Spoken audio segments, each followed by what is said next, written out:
Hello everyone, and welcome back to New Jersey Coasters. Today I will be discussing my brand new favorite roller coaster.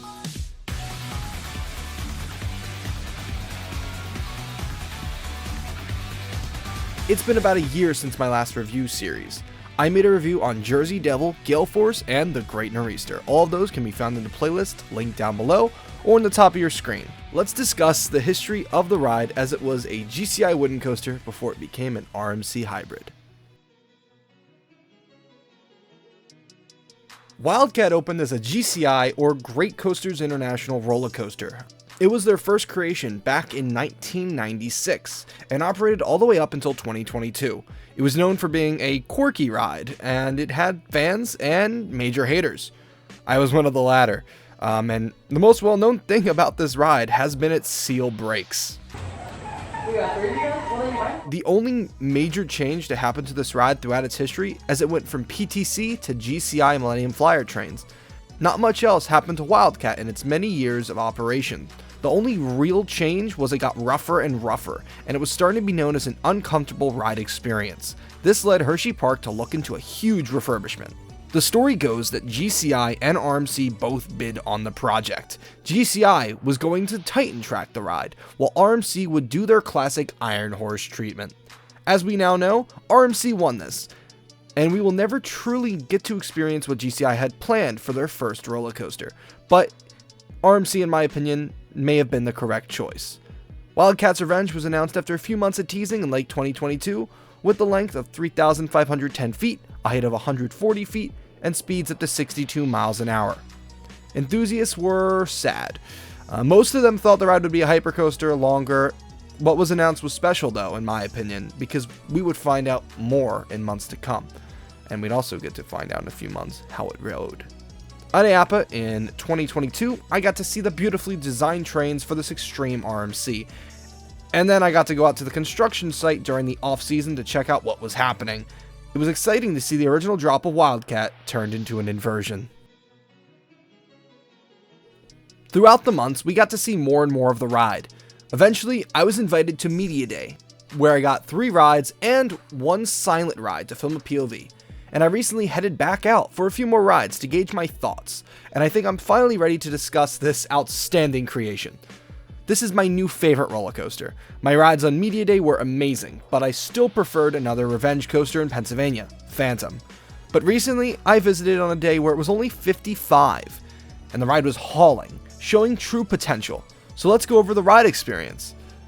You go through the almost identical Wildcat queue. So here Hersheypark shows they have something to offer that RMCs don't. Free pass-through lockers, large enough for any bag size, which helps due to the setup of the station.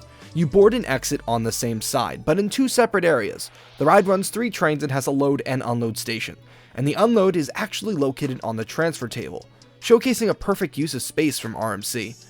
Once you board, it's the same as all newer generation RMC trains, beside 2 additional points of contact.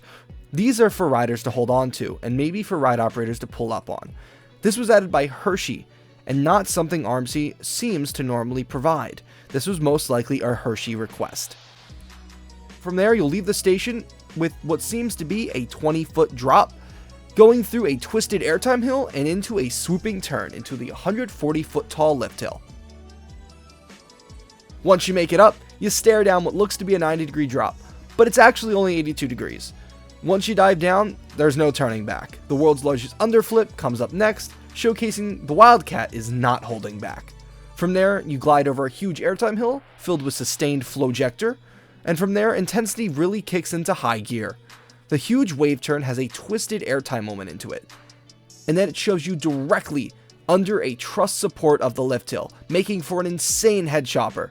From there, you're going to twist around into an elongated stall, which is one of my favorite parts of the ride, into another wave turn, this one being much lower to the ground, going much faster. After, I think we go into what the most unique part of this ride is, the double down, turning left without any banking, a first for any RMC of this side, leaving riders pinned with lateral forces, something you don't see on any other RMC, and that's most likely due to the fact that Joe Draves designed this ride. From there, you go into a quick change of direction, with a 0G roll or heartline roll. I can't tell the difference. And then you're going to be followed by a quick turn to the left. That is a half helix into another quick roll. Leaves you in misdirection before finishing the ride with 2 small hills and an off-axis unbanked hill into the brakes, leaving you again with a huge lateral burst, ending your ride. And now I'm going to ramble, as that ride has completely changed the way I view RMCs. I rode Iron Gwazi last year and was impressed, but wow, this shows Joe Draves really know what he's doing when it comes to these RMC creations.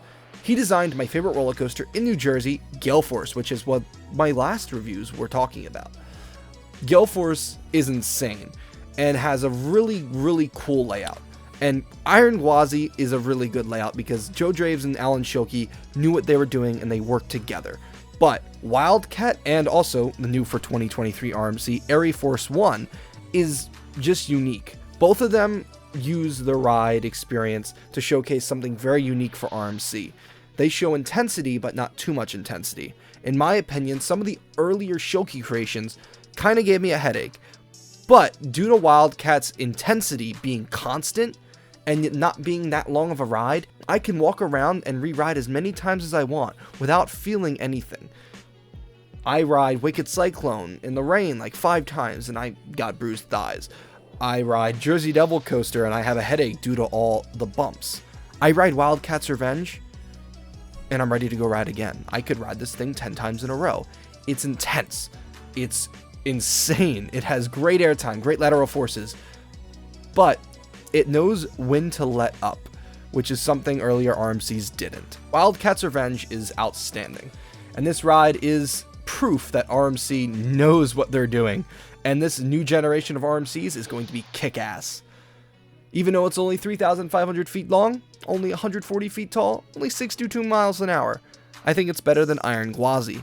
And hey, Hersheypark now has a world-class roller coaster that isn't an Intamin, and I really appreciate that, as I was never a fan of Skyrush. Skyrush is painful, but not because of the restraint. Skyrush is painful because it's rough and it's shaky. It hasn't aged great. Guess what?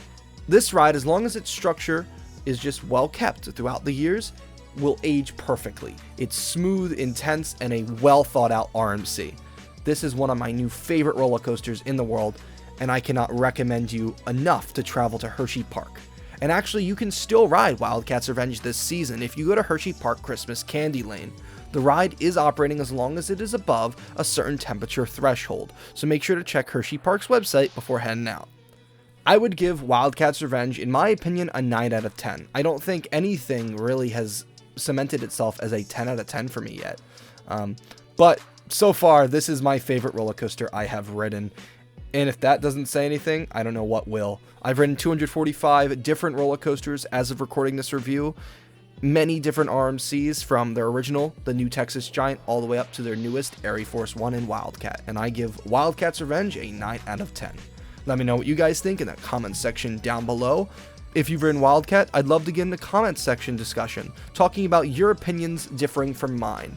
I'd love to hear what you all have to think. Thank you for watching, and I'll see you guys in the next one. Enjoy the rest of your day, and peace.